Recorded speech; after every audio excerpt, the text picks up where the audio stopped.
le pardon de Dieu le Père et la communion de l'Esprit Saint soient toujours avec vous. Et avec votre esprit. Frères et sœurs, nous voici réunis ce matin dans une célébration particulière pour faire mémoire de ce jour particulier du 19 novembre 1944. Salut cordialement la délégation venue du pays de Bitsch. C'est en voisin que je vous salue. Ich bin ein Dieblinger, sage Benalot, donc pas très loin de chez vous.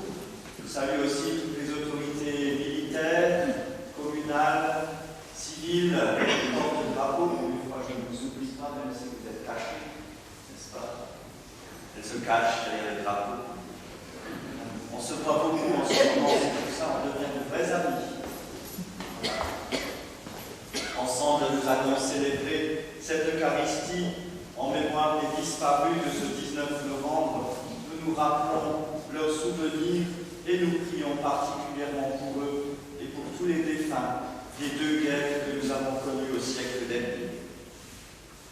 Ensemble, au début de notre célébration eucharistique de ce jour, nous nous tournons vers le Seigneur. Nous lui demandons pardon pour nos péchés, pour tout ce que l'homme est capable de faire en mal autour de lui. Demandons au Seigneur qu'il nous pardonne.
car votre rédemption approche. Alléluia.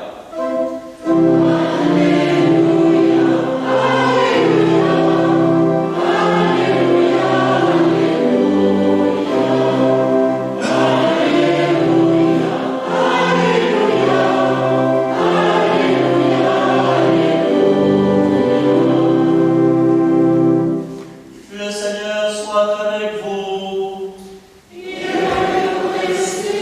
Évangile de Jésus-Christ selon saint Luc.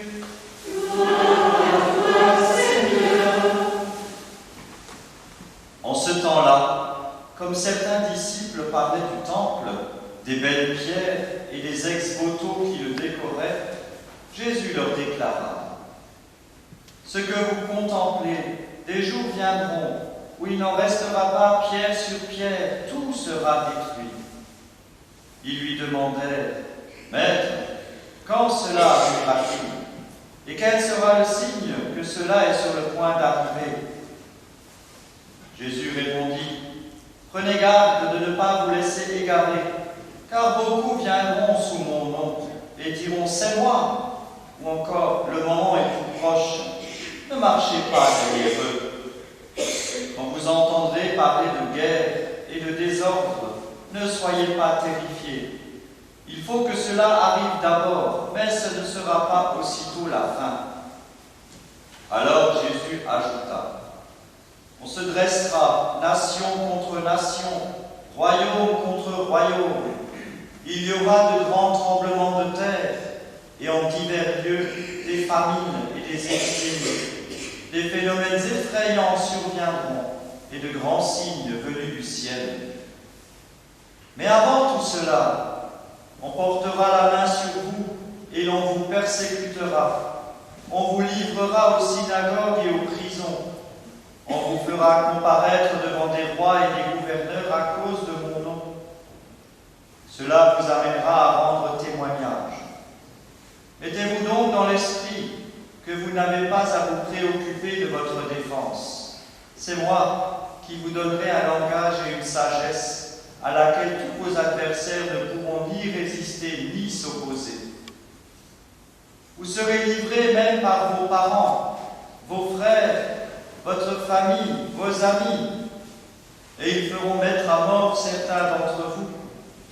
Vous serez détestés de tous à cause de mon nom. Mais pas un cheveu de votre tête ne sera perdu.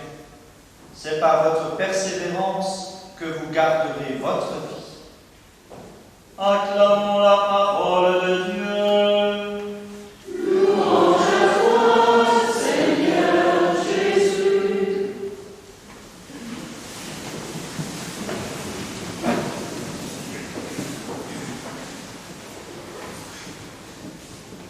Frères et sœurs, après ces trois lectures que nous venons d'entendre, j'espère que vous avez peur.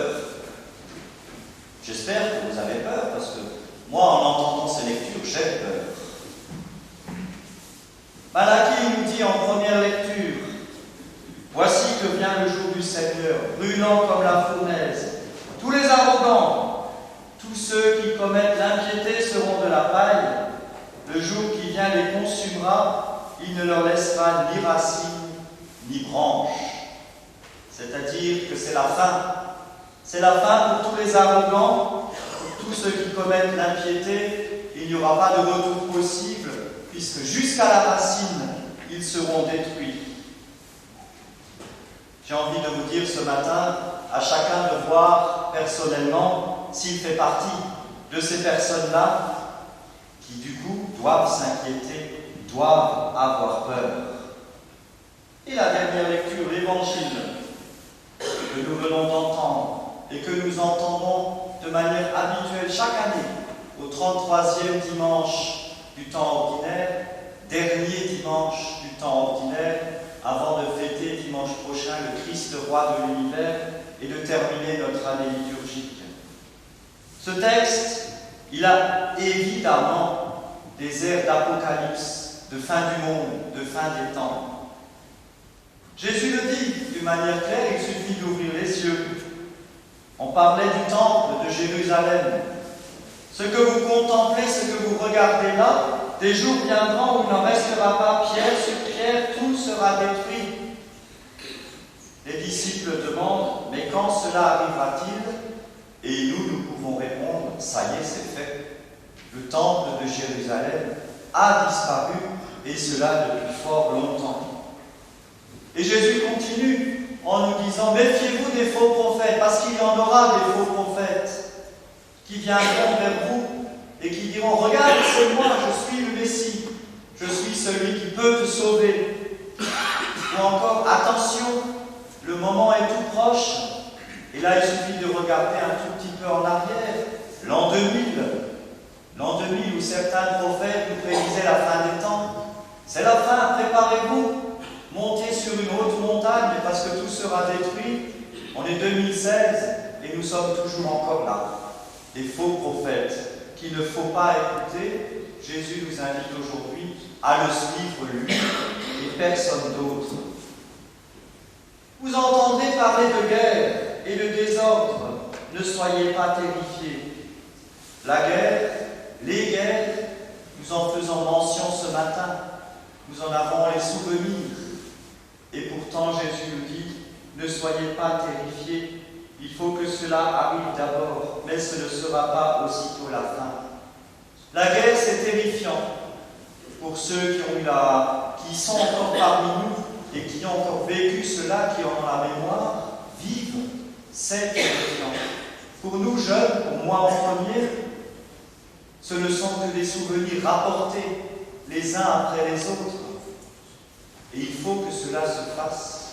Il faut que cela continue. Il faut que les célébrations comme celles que nous faisons aujourd'hui continuent pour garder la mémoire vive, pour que ce que Jésus nous dit là, les guerres et le désordre, cela ne revienne pas. Et quand cela ne revient pas, cela annonce aussi le retour du Christ rapidement ici-bas sur la terre. Pour la première fois, depuis que je suis prêtre, j'ai célébré des offices œcuméniques avant-hier, 11 novembre, avec beaucoup d'entre vous qui étaient à Obersteinzell, à Fénétrange, à Mittersheim peut-être le matin. Vous savez, je vais vous faire une confidence. J'en ai parlé à l'un ou l'autre après ces célébrations. Au monument aux morts, après les offices liturgiques, nous avons joué la Marseillaise. Et je me suis dit, c'est quand même étrange. C'est quand même étrange. Parce que nous jouons la Marseillaise, mais je n'ai entendu personne chanter. Personne. À part quelques petites bouches qui timidement bougeaient. Je me suis dit, avec ce que nous avons vécu, première guerre, deuxième guerre, conflits mondiaux un peu partout, nous crions haut et fort, il faut affirmer notre foi, affirmer notre identité républicaine. Où est-elle? Je me suis vraiment posé la question. Alors que j'aurais aimé peut-être entendre, moi prêtre, une Marseillaise, une belle Marseillaise. Alors peut-être que tout à l'heure, au monument, j'entendrai une belle Marseillaise. Donc c'est un appel que je vous lance, tout simplement. Aujourd'hui même, ce matin, notre président se promène à Paris. Ah, il ne fait pas une balade de santé, il va sur les différents lieux où il y a un an éclataient des bombes et des coups de feu. 13 novembre 2015. Nous étions tous devant notre télé le soir ou à la radio, moi jusqu'à 2-3 heures du matin, pour suivre presque en direct ces événements. Le président ce matin fait le tour pour commémorer ce jour.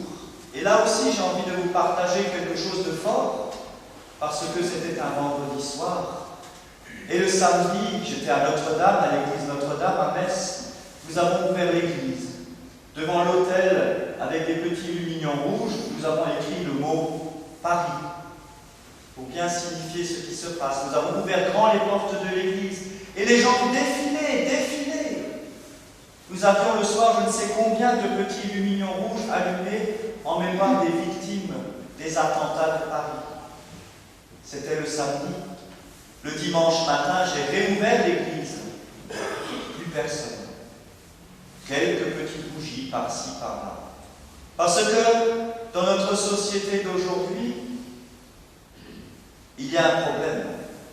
Il y a un problème, à mon avis, c'est que nous vivons sur l'instant. Samedi, nous étions touchés au cœur, mais Paris, c'est loin. Paris, c'est pas Metz. Paris, c'est pas Romelfin. Donc, ce qui s'est passé à Paris, finalement, ça reste à Paris. Donc, on oublie vite. On oublie trop vite. Et nous n'avons pas à oublier. Il faut garder cette mémoire. Et là aussi, j'étais surpris. Je me suis dit, tiens, hier, tout le monde était sous le choc. Les visages montraient le choc. Et le dimanche, le lendemain, le surlendemain, c'était fini. On avait oublié. Et Jésus, dans l'Évangile aujourd'hui, nous le dit clairement, il ne faut pas oublier. Il faut se préparer. Cet Évangile, si nous le lisons concrètement, nous nous disons, ça y est, nous y sommes, c'est la fin du monde. Il y aura de grands tremblements de terre. Regardez ce qui s'est passé encore il y a quelques semaines en Italie. En divers lieux, des famines et des épidémies. Regardez l'Afrique et d'autres pays. Des phénomènes effrayants, des volcans qui s'agitent, et d'autres. De grands signes venus du ciel. Alors ceux-là, je ne les ai pas encore vus. Ça veut dire qu'on n'est pas encore au bout et qu'on a encore un peu de répit. Et là, il s'adresse aux disciples, Jésus, aux disciples de son temps. On portera la main sur vous, on vous persécutera. C'est ce qui est arrivé. Tous ces disciples, Saint Laurent le premier, que nous avons là-haut, qui est mort pour sa foi, parce qu'il a osé dire, moi je suis chrétien, moi j'aime le Christ et moi je marche à sa suite, eh bien il en est mort. Il en est mort. Et ça, c'était au début de l'Église. Encore aujourd'hui, cela arrive. Regardez au Proche-Orient, au Moyen-Orient, dans tous ces pays du nord de l'Afrique, des gens meurent jour après jour, parce qu'ils osent dire, moi je suis chrétien, moi j'aime le Christ, moi je marche à sa suite. Frères et sœurs, est-ce que nous, en France, nous osons dire, moi j'aime le Christ, moi je suis chrétien, moi je marche à sa suite? Voilà encore quelque chose qu'il nous faut vivre au concret. Montrer qui nous sommes, montrer que nous marchons à la suite du Christ. Vous serez livrés même par vos parents, vos frères, vos familles, vos amis. Il n'y a rien de nouveau sous le soleil. Déjà Adam, quand il a croqué dans la pomme et que Dieu est venu l'interpeller, il a dit, c'est pas moi, c'est elle. Ève. Et aujourd'hui nous le faisons, c'est pas moi, c'est lui. J'ai rien fait, c'est lui. Mais on ne va pas le voir, lui, pour lui dire, écoute, ce que tu fais là, c'est pas bien. Essaye de changer, essaye de marcher différemment. Mais nous avons une chance. Nous avons le Christ qui nous dit à chacun et à chacune d'entre nous ce matin, pas un cheveu de votre tête ne sera perdu. C'est-à-dire, vous comptez pour moi. Jésus nous dit, tu as du prix à mes yeux et je t'aime. Et il termine en nous disant ce matin encore, c'est par votre persévérance que vous garderez votre vie. Alors, frères et sœurs, ce matin, malgré ce que nous commémorons, cette journée atroce du 19 novembre 1944, cette mémoire de la première et de la deuxième guerre, cette mémoire de ce que nous avons vécu en France l'année dernière au 13 novembre, plus proche de nous le 14 juillet à Nice, encore dans d'autres endroits, eh bien, gardons la foi, gardons l'espérance, gardons la joie, gardons la persévérance en notre Dieu qui nous aime, qui ne veut pas la guerre, qui ne veut pas les conflits, mais qui laisse l'homme libre de faire la guerre, l'homme libre de faire des conflits, libre à eux. Le seul juge, c'est Dieu. C'est lui qui nous attend quand nous irons le rencontrer et qui nous dira peut-être, mon fils, ma fille, ce que tu as fait là, c'est pas très bien. Donc on va essayer de réajuster un peu la chose. Mais essayons dans le quotidien de notre vie de faire de notre mieux pour que ce que nous avons vécu ne se reproduise pas et que nous puissions nous entendre dire quand nous irons là-haut chez Dieu le Père, qu'il nous dise, entre dans la maison de ton Père, mon fils, ma fille bien-aimée. Amen.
y a un instant, je vous proposais de dire haut et fort votre identité française.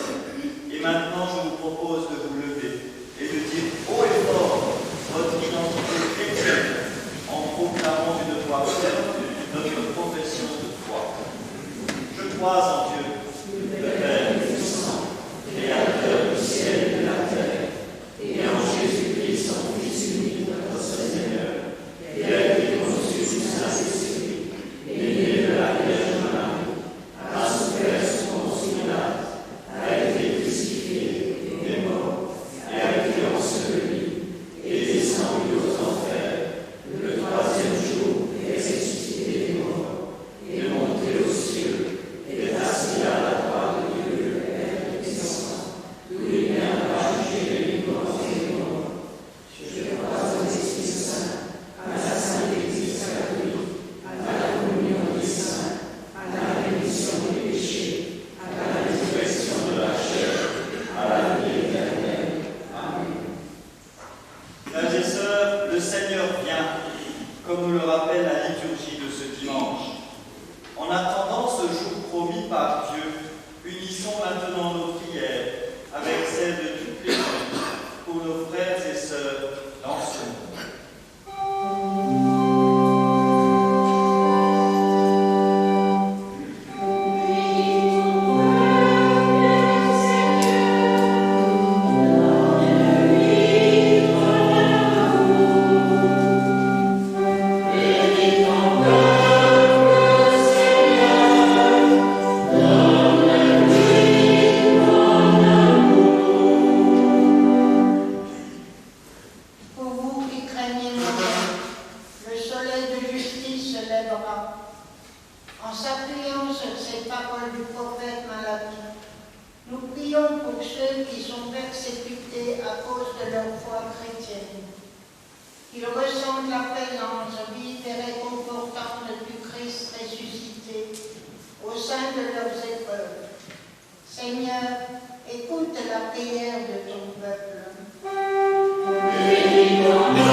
Donne-leur la persévérance pour suivre les pas de ton Fils, le Christ, dans leur quotidien, sous la force de ton esprit, par Jésus le Christ, notre Seigneur.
Prions ensemble au moment d'offrir le sacrifice de toute l'Église.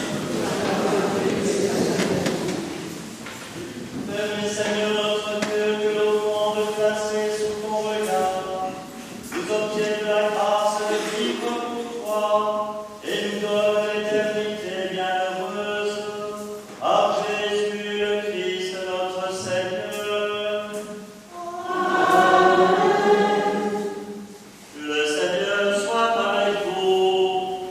Et avec votre esprit. Élevons notre cœur. Nous le tournons vers le Seigneur. Rendons grâce au Seigneur notre Dieu. Cela est juste et bon. Vraiment, il est juste et bon de te rendre gloire, de t'offrir notre action de grâce toujours et en tout lieu. À toi, Père très saint, Dieu éternel et tout-puissant, par le Christ notre Seigneur.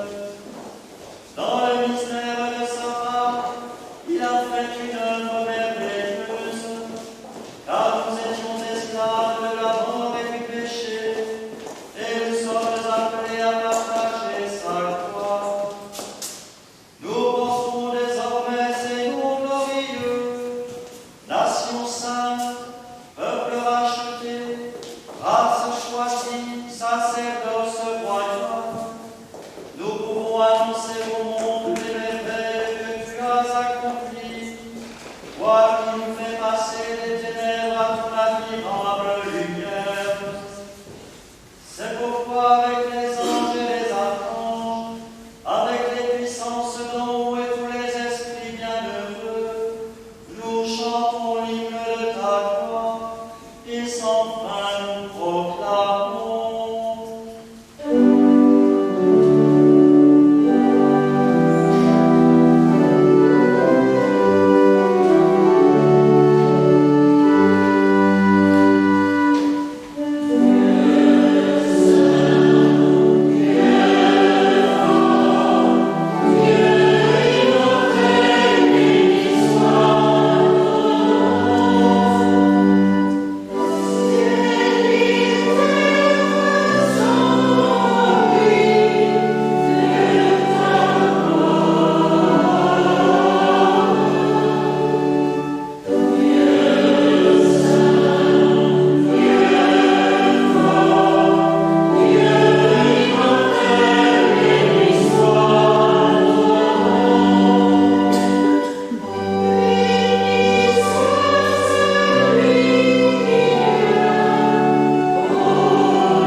tu ne cesses de rassembler ton peuple, afin qu'il te présente partout dans le monde une offrande pure.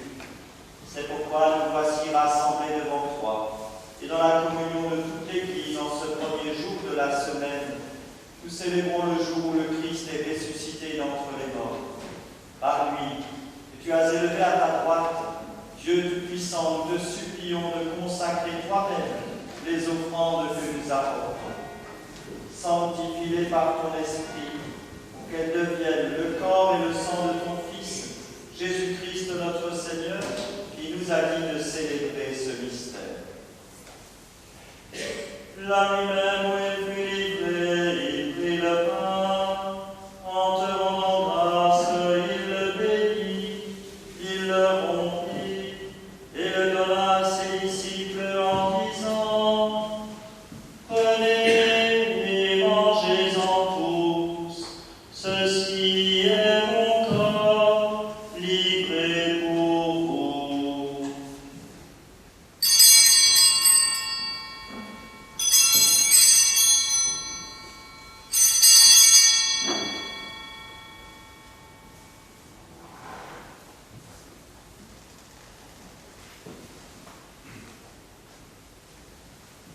De même, à la fin du repas, il prit la coupe, en te rendant grâce, il la bénit, et la donna à ses disciples en disant, prenez et buvez-en tous, car ceci est la coupe de mon sang, le sang de l'alliance nouvelle et éternelle, qui sera versé pour vous et pour la multitude, en rémission des péchés.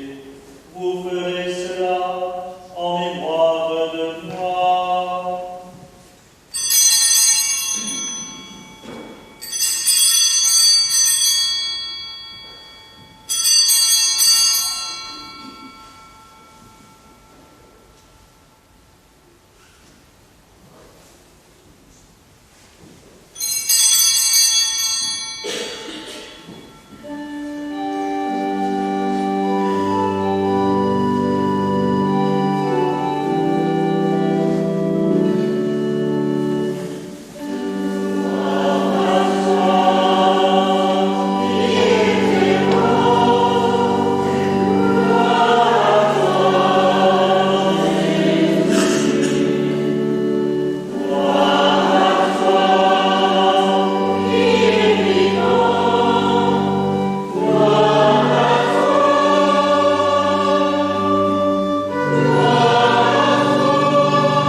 En faisant mémoire de ton Fils, de sa passion qui nous sauve, de sa glorieuse résurrection et de son ascension dans le ciel, alors que nous attendons son dernier avènement, nous présentons cette offrande vivante et sainte pour te rendre grâce.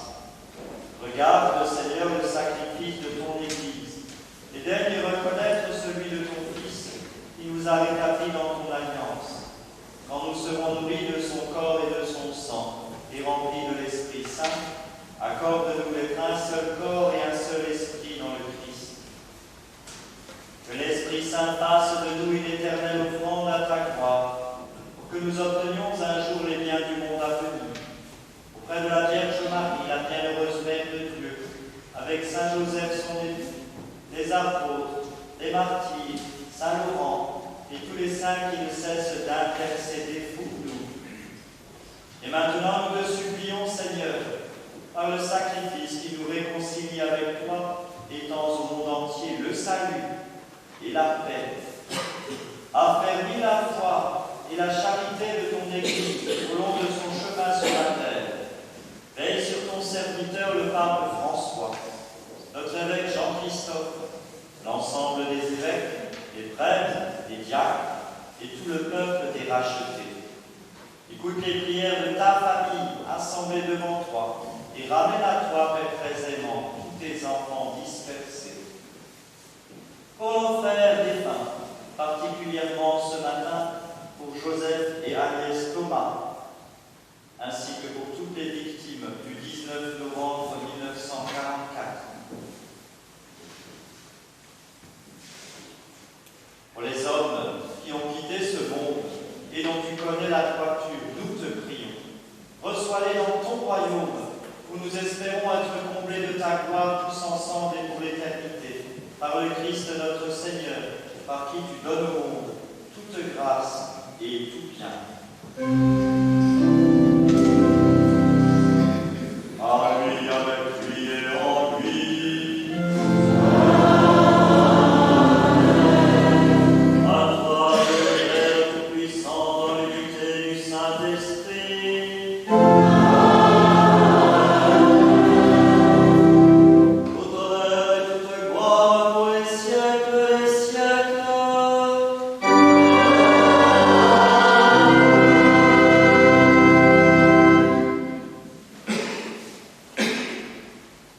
Frères et sœurs, unis dans le même esprit qui nous rassemble ce matin, nous pouvons maintenant dire avec confiance la prière que nous avons reçue du Sauveur. Notre Père, qui es aux cieux, que ton nom soit sanctifié, que ton règne vienne, que ta volonté soit faite sur la terre comme au ciel.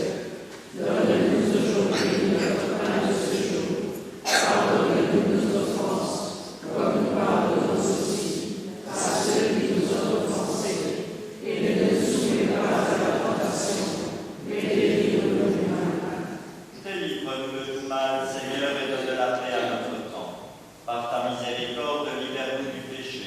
Rassure-nous devant les épreuves, en cette vie où nous espérons le bonheur que tu promets, et l'avènement de Jésus-Christ, notre Sauveur. Car c'est à toi qu'appartiennent le règne et la puissance et la gloire pour les siècles des siècles. Seigneur Jésus-Christ, tu as dit à tes apôtres, je vous laisse la paix, je vous donne ma paix. Ne regarde pas nos péchés, mais la foi de ton Église. Pour que ta volonté s'accomplisse, donne-lui toujours cette paix et conduis-la vers l'unité parfaite, toi qui règnes pour les siècles des siècles.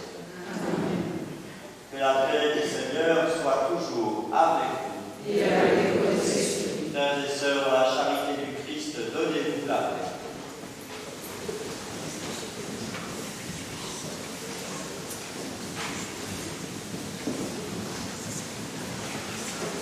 Amen.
l'abbé, personne n'a oublié ce qui s'est passé il y a un an. Nous savons tous ce que nous avons fait au moment même où on nous a annoncé les attentats. Comme nous savons tous encore ce que nous faisions lorsque les tours jumelles en Amérique ont été ébranlées. Comme nous savons tous encore, pour ceux qui étaient déjà nés, ce que nous faisions lorsque le premier homme a marché sur la Lune. Nous n'avons pas oublié et nous n'oublierons jamais. Et c'est bien aujourd'hui le sens de cette cérémonie. Par la présente, je vous souhaite à tous la bienvenue. Et pour n'oublier personne, je ne citerai personne. Au nom de la commune de Romelin, sachez que notre célébration biannuelle, l'hommage de la nation aux victimes de la Grande Guerre et de l'armistice du 11 novembre, est traditionnellement couplée à celle des victimes dites du mitraillage de Romelin. Je n'ai pas l'intention de faire un long discours, mais je vais vous proposer par contre de faire un saut dans le passé, plus précisément au 19 novembre 1944. Afin de vous faire revivre ces instants douloureux, je vous demanderai de vous laisser guider par ma voix. Lucie Haas, l'une des rescapées qui avait alors 3 ans, aurait pu être à mes côtés aujourd'hui pour partager cette évocation. Mais un accident malencontreux l'a empêché de nous rejoindre.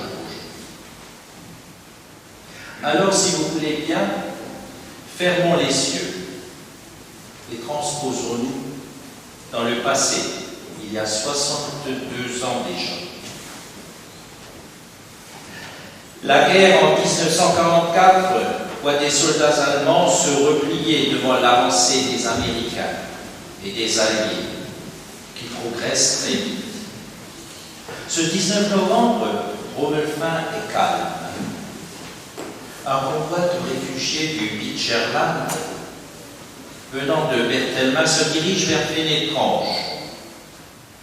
Il s'agit d'un convoi familial de 45 hommes, femmes et enfants, en route pour retourner dans leur domicile dont ils avaient été évacués et chassés 6 années plus tôt.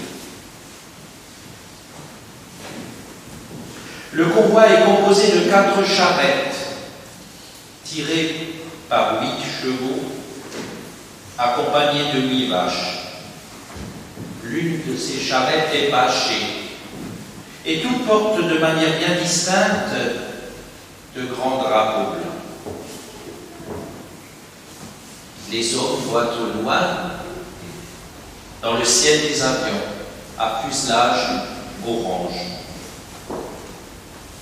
Le convoi est arrivé à la hauteur de l'embranchement entre la route départementale 43 et la 43B, là où se trouve l'actuelle stèle du souvenir.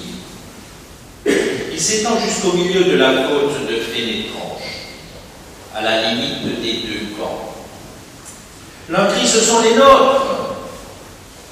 Quelques hommes agitent leur béret en direction des 9 avions qui passent au-dessus d'eux. Les enfants, attirés par le bruit des moteurs, lèvent leur index vers les avions. Ils n'ont aucune crainte. Après tout, leurs parents et grands-parents n'ont pas peur non plus. Tous suivent les chasseurs des cieux et les regardent passer, puis revenir au-dessus d'eux dans un fracas de tonnerre. Que s'est-il passé alors dans la tête des pilotes américains? une redoutable méprise. La nuit tombante leur a sans doute fait penser qu'il s'agit d'un convoi d'Allemands en déroute. Ils appuient sur les gâchettes des mitrailleuses. Le geste des hommes en direction des avions est moins amical. Il y a de la terreur dans les yeux. Un cri, deux cris. Une première charrette arrive à se mettre à l'abri sous un grand noyer proche. Les personnes des carrioles suivantes sautent dans les fossés pour les plus rapides. Les enfants sont désorientés et affolés. Les chiens sont paniqués. Du sang coule sur la chaussée. Les avions repartent vers l'est. Sur place, tout n'est plus que désolation, flammes, cris et pleurs. Les villageois, attirés par le fracas et les hurlements des victimes, accourent immédiatement. Parmi vous, il y en a encore. Ils portent les premiers secours aux personnes en détresse. Même le service de santé de l'armée allemande arrive pour prodiguer les premiers soins aux blessés. Les plus gravement atteints étant transportés dans les hôpitaux de Walsbourg et de Saverne. À Romelfin, on improvise des infirmeries d'urgence dans les maisons, dans les granges, et la solidarité écrit. Une nouvelle histoire ce jour. 8 personnes ont trouvé la mort ce jour funeste, et 23 seront gravement blessés.